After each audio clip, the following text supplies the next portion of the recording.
राम राम साथियों। एक मैं जो है राजा विक्रम की कहानी बता रही हूँ। और राजा विक्रम बहुत ही दयालु थे और बहुत ही अच्छे राजा थे। उज्जैन के वह राजा थे। एक जो है कहावत है कि सब अपने भाग्य का खाते हैं। चाहे कोई राजा का बेटा हो, चाहे कोई गरीब का बेटा हो, सब अपना भाग्य का खाते हैं। तो ऐसे ही पशु पक्षी का भी यही है, उनको भी अपना भाग्य का मिलता है। एक पेड़ के ऊपर एक गिद्ध रहता था और एक बिल में सांप रहता था। तो जैसे ही वो सांप बाहर निकलने की सोचता था, गिद्ध उसके ऊपर झपट जाता था। तो सांप वापसी ही बिल में चल जाता था।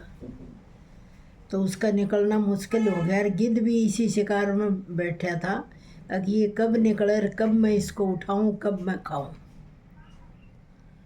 और सर्प भी इसीलिए अंदर बढ़ा हुआ था कि मैं थोड़ा सा मुंह निकाल के देख लूं, बैठे है तो वापसी घुस जाऊं। तो ना तो गिद्ध की पार पड़ी कि उसको खा ले। अब वो सर्प जो है आने जाने वालों को कहने लग गया कि भाई मेरी बात राजा विक्रम तक पहुंचा दें कि मेरी जान बचाएं। जो भी आए उनको वो कहे, मैं आपका एहसान नहीं भूलूंगा, मेरी बात राजा विक्रम तक पहुंचा दें। तो एक दिन कुदरती ही राजा विक्रम वहाँ से जा रहा था। उसने सर्प ने कहा भाई मेरी बात राजा विक्रम तक आप पहुंचा दें। तो उसने कहा भाई आप जानते हो राजा विक्रम को? कि नहीं, मैं जानता नहीं हूँ, पर मैं जो है उनकी भलाई मैंने सुनी है कि वह भले आदमी हैं और मेरी मदद करेंगी। कि क्या मदद चाहिए? कि इस पेड़ के ऊपर गिद्ध बैठा हुआ है और मेरे को बिल से निकलती ये खाएगा। तो मैं कई महीनों से इसी बिल में बैठा हुआ हूँ, तो आप महाराज मेरे प्राण बचाए। तो बोले क्या करना चाहिए? बोले जो आपको अच्छा लगे महाराज आप वह करें। तो महाराज ने भी वो बात अच्छी लगी। भाई सर्प ने भी ये नहीं कहा कि आप गिद्ध को मार दें, तो उन्हीं के ऊपर अपनी बात छोड़ दी। तो उसने कहा मैं आपको यहाँ से ले जाता हूँ और दूसरी तरफ जंगल में जाकर मैं छोड़ देता हूँ। तो सर्प ने कहा नहीं महाराज, आप मेरे को ऐसे ले जाके छोड़ोगे तो ये गिद्ध मेरे पीछे पीछे उड़ेगा और आपको जाते ही मुझे ये उठा लेगा। तो फिर क्या करूं? तो उसने कहा कि महाराज आप अपना मुंह खोलें और मैं आप में प्रवेश कर जाता हूँ और फिर आप मेरे को दूर ले जाकर छोड़ देना। तो राजा विक्रम ने कही ये बात बहुत सही है, चलो।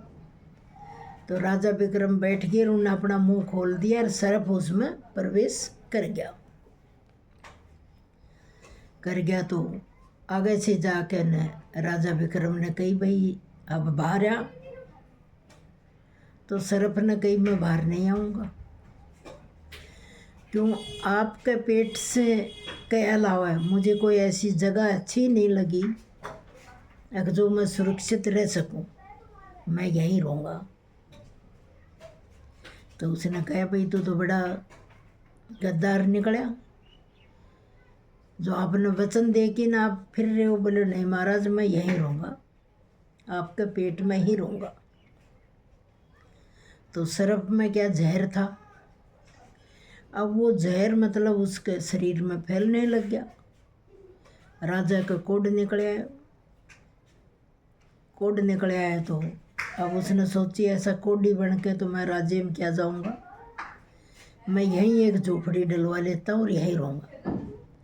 तो वो जंगल में एक झोपड़ी उसने डाल ली और वो वहीं रहने लग गया। तो अब वो राजा वहीं रहने लग गया। तो राजा उदित अपनी बेटियों से बोला, भाई आप किसके भाग्य का खाते हो? तो दोयन तो कही कि हम आपका भाग्य का, एक ने कही मैं मेरा भाग्य का खाती हूँ। राजा उदित को क्रोध आया। उसने अपना जो नाई जो होता था उसको भेजा, अब जाइए आप इन 2 लड़कियों का तो राजघराना में रिश्ता करें राजाओं से, और एक का जो भी आपको कोई कोडी मिला है, लंगड़ा लूला मिला है, उसके इसका रिश्ता तय कराइए। बोले ठीक है महाराज। तो दोयों का तो उन्होंने देखा राजकुमार, और एक वो चलते चलते वो कोडी उनको जंगल में मिल गया। तो उसने कहे, भाई हम आपकी शादी करना चाहता हूँ। बोले भाई शादी आप करोगा, मेरे तो कोड निकल रहा है, मुझे कौन लड़की देगा? बोले नहीं, ये राजा का हुक्म है और हमको राजा ने भेजा है, तो इसलिए आपकी हम शादी करवाएंगे। जाके उन्होंने राजा से बताया। राजा बड़ा खुश होया। अब देखते हैं बेटी अब किसके भाग्य का खाएगी। वहीं अपनी बेटी ले जाके न राजा विक्रम के उनने ब्याह दी। तो उनको ये पता नहीं था कि ये राजा विक्रम है। तो अब वो उसकी सेवा करने लगी लड़की। अच्छी मतलब जो है सती लड़की थी, वो सेवा करने लगी। तो एक दिन एक सर्प बाहर निकला। तो उस सर्प ने जो पेट में बैठा था, सर्प उससे कहा, अरे बेईमान, शर्म कर, इस राजा ने तेरी जान बचाई और तू अब इसी की जान ले रहा है। इसका कोड निकल आया है, तेरा जहर फैल गया इसके शरीर में और तू इसका शरीर छोड़ के बाहर निकला। क्यों इसके साथ अन्याय करता है? और कोई सुन रहा हो तो मैं तेरा इलाज बता दूँ तो तू मर जाएगा। अगर भाई इसको 1 गिलास गंगा जल पिला दिया जाए राजा को, तो तेरा अंदर ही 4 टुकड़ा हो जाएंगे और मलमूत्र की रास्ते से तू बाहर आ जाएगा। फिर वो पेट में सर्प था, उसने कहा, अरे चुप रहे सर्प, तू मैं तेरी बात बता दूंगा। इस धन के ऊपर तू गिंडली मारी बैठा हुआ है, कोई मेरी बात सुन रहा हो तो तेरे बिल में एक तेल का पीपा भर के डाल देंगे तो तेरी मृत्यु वहीं हो जाएगी और वो सारा धन तेरा ले जाएगा। मैं तेरा भी राज जानता हूँ। वो लड़की ये सब बातें सुन रही थी। तो वो पड़ोस में जो है ऋषि मुनि रहते थे, ऋषि मुनि जी के पास गई कि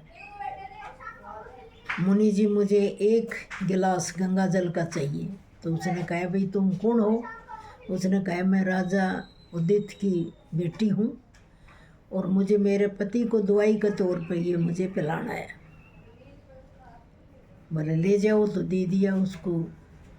तो वो लिया के अपने पति को उसने कही, ले ये दवाई का रूप में आप इसको सारे को पी जाओ।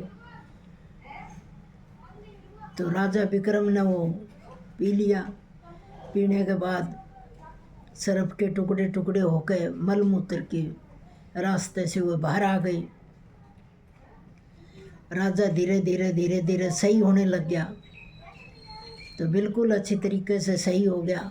तो उसने कहा, भाई तुम बाज़ार जाओ। अब मैं तो बाज़ार जा नहीं सकती, तुम बाज़ार जाओ और 1 पीपा मुझे तेल का ला दो। उसने कहा, भाई क्या करोगे?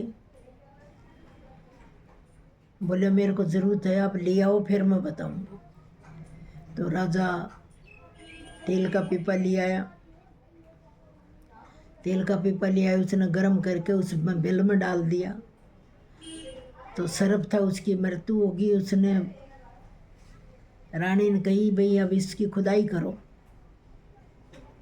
खुदाई कराया तो अपार धन वहाँ मिला उनको। धन मिला तो उसने विक्रम राजा ने कही कि भाई मैं उज्जैन का राजा हूँ और आप अपने महल में वापसी चलते हैं। उसने कही नहीं, यही महल बनाएंगे। रानी ने जिद कर ली कि यही महल बनाएंगे और राज्य में ना जाके यहीं हम रहेंगे। तो उसने बड़ा शानदार महल बनाया। राजा विक्रम ने बड़ा शानदार महल बनाया। तो कुछ दिन बाद राजा उदित के राज्य पे दूसरे राजा ने हमला कर दिया। राजा उदित ने महल छोड़ के भागना पड़ा। फटे कपड़े, दाढ़ी बडरी, भूखा पिसाया, और वो उसी महल में क्यों नहीं आ जाए। लड़की ने ऊपर से देख लिया, हाँ ये मेरा पिताजी है। तो उनने अपना सेवादारों से कही भाई इस आदमी को अंदर ले आओ और इसको नहलाओ धुलाओ और इसको नया बस्तर दो। तो उनने नहला धुला दिया, नया बस्तर दे दिया। फिर उसको भोजन खिलाने लगे। बोले भाई इसको सत पकवान भोजन बनाओ। भोजन खिलाने लगे। भोजन खिलाया तो लड़की वहाँ गई। लड़की वहाँ गई तो लड़की ने हाथ जोड़ के कहा पिताजी प्रणाम। तो अब राजा उदित ने देखा, वो भी पहचान गया अपनी बेटी को। तो उसने कहा बेटा तुम? कहा मैं। आपने जो शादी मेरी करी थी, एक कोडी समझ के कोडी का शादी करी थी, पर ये कोडी नहीं है, ये राजा विक्रम है उज्जैन का। और आज आपकी ये दशा है, आपके पास कुछ भी नहीं रहा। और मैं आज उज्जैन की महारानी हूँ और ये मेरे पति हैं। तो पिताजी आप बताइए, मैं मेरे भाग्य का खाती हूँ या आपका भाग्य का खाती हूँ? तो हर इंसान का अपना अपना भाग्य लिखा हुआ है, सब अपना अपना भाग्य का खाते हैं। तो राजा उदित ने अपनी बेटी से क्षमा मांगी और भाई जैसे राजा ने कराया ऐसा कोई विचार अपने मन में मत लाओ। सब जो भी खाते अपने भाग्य को खाते हैं। जय श्री श्याम, जय श्री श्याम। कहानी अच्छी लगे तो बच्चों को भी बताना, आगे शेयर भी करना। जय श्री श्याम।